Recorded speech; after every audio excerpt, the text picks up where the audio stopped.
Hi guys, नमस्कार। Spoken English Mithilesh Tiwari YouTube channel में आपका स्वागत है।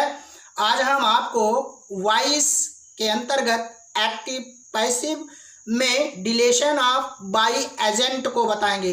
तो आप समझ रहे होंगे डिलेशन क्या है। तो डिलेशन जो होता है वो बाई को हटाने की एक क्रिया होती है, अर्थात एक जो है रूल होता है। बाई प्लस एजेंट को हम हटा देते हैं, ऐसा रूल आज हम समझेंगे। तो एक्टिव एक तरफ लिखा हुआ है और पैसिव एक तरफ लिखा हुआ है। तो एक्टिव में समवन स्टोल माय पेन है, किसी ने मेरी कलम चुरा ली। यहाँ पर समवन जो है वो सब्जेक्ट है और एजेंट भी है, अर्थात करने का काम कर रहा है। चुराने का काम कौन कर रहा? कोई है जिसके बारे में कुछ पता नहीं है। स्टोल जो है सेकंड फॉर्म है, यहाँ पर वर्ब की सेकंड फॉर्म है और पास्ट एंड डेफिनिट में है। माई पेन जो है वो ऑब्जेक्ट है, माई पेन ऑब्जेक्ट है और यहाँ पर जो सब्जेक्ट है वो समवन है। तो समवन एजेंट के रूप में है, उसी को हम हटाएंगे। तो क्या बनेगा? My pen was stolen, my pen was stolen, मेरी कलम चुरा ली गई। तो my pen was stolen by someone हम करेंगे तो डिलेशन ऑफ बाई एजेंट के तहत वो गलत होगा, इसलिए सही वाक्य होगा माई पेन वाज स्टोलन, मेरी कलम चुरा ली गई। किसके द्वारा? इसको आपको बताने की आवश्यकता नहीं, क्योंकि वाक्य पूरा हो जाता है। जब वाक्य पूरा हो जाए, अर्थ स्पष्ट हो जाए, तो आपको एजेंट की जरूरत नहीं पड़ेगी, अर्थ की डिलीट कर देंगे डिलेशन के तहत। अगला है robbers looted the bank, robbers looted the bank. तो यहाँ पर जो रॉबर्स है वो सब्जेक्ट है और एजेंट का काम कर रहा है, अर्थात लूटने का काम किसका है? लुटेरों का। रॉबर्स का काम क्या है? लूटने का। क्या लूटने का? बैंक लूटने का। ठीक है, तो द बैंक यहाँ का ऑब्जेक्ट है, रॉबर्स यहाँ का सब्जेक्ट है, एजेंट के रूप में है और लूटेड जो है वर्ब की सेकंड फॉर्म है, अर्थात पास्ट सिंपल है। तो क्या करेंगे? क्या रॉबर्स को बाई हम रॉबर्स करेंगे? लूटेड बाई रॉबर्स ये नहीं होगा। होगा क्या? द बैंक वाज लूटेड, अर्थात बैंक को लूट लिया गया, बैंक को लूट लिया गया। अगर हम कहें the bank was looted by robbers, तो ये वाक्य बाई एजेंट डिलेशन के तहत गलत होगा। ठीक है, अर्थात वहां पर रॉबर्स डिलीट हो जाएगा, हट जाएगा, समाप्त हो जाएगा, उसका कोई अस्तित्व नहीं रहेगा। तो द बैंक वाज लूटेड ये वाक्य आपका सही होगा। और दूसरा सेंटेंस है next, the man will sell the house. The man यहाँ का सब्जेक्ट है, एजेंट है, विल जो है वो सहायक क्रिया के रूप में है और शेल मेन वर्ब के रूप में वर्ब की फर्स्ट फॉर्म है। द हाउस जो है वो ऑब्जेक्ट है, द हाउस ऑब्जेक्ट है।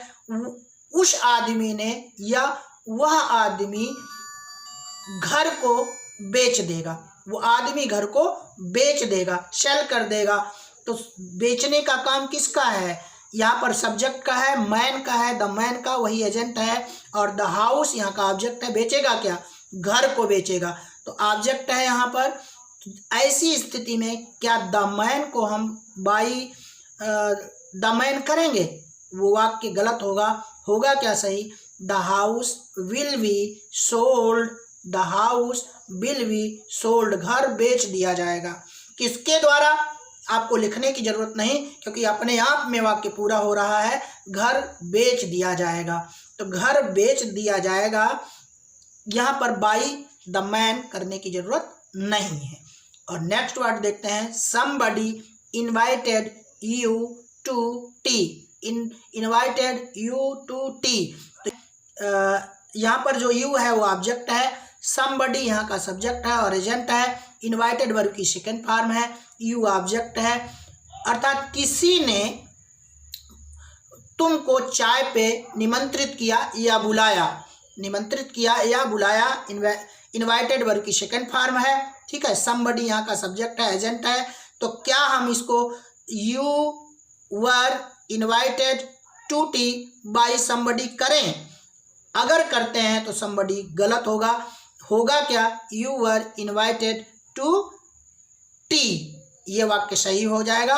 और इनवाइटेड में वर्ब कहाँ से आया ये आपको थोड़ा सा जानना है कि प्रेजेंट में जब जाते हैं तो इजामार लगाते हैं, डू डज रहता है तब भी इजामार लगाते हैं, और डिड रहता है वर्ब की सेकंड फॉर्म रहती है तो हम वाज वर्ब का प्रयोग करते हैं। और नेक्स्ट सेंटेंस देख लेते हैं, people speak Hindi all over India.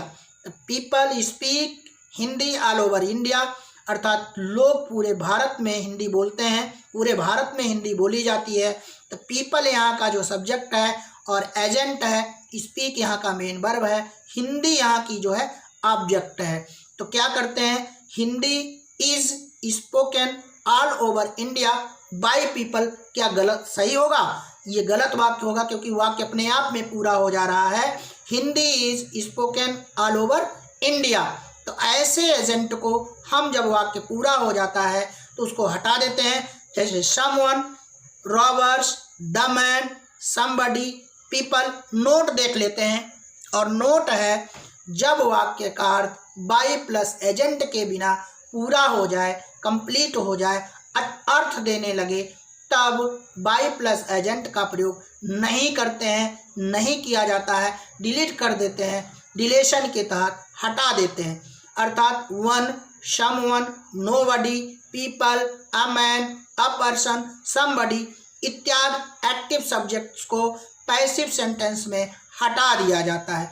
आपसे चलते चलते प्रश्न है, no one told me about it की पैसिव क्या बनेगी? आप बताइएगा एक बार फिर, no one told me about it की पैसिव क्या होगी? आप मुझे कमेंट में बताइएगा। मिलता हूँ कुछ नया लेकर के। धन्यवाद, नमस्कार।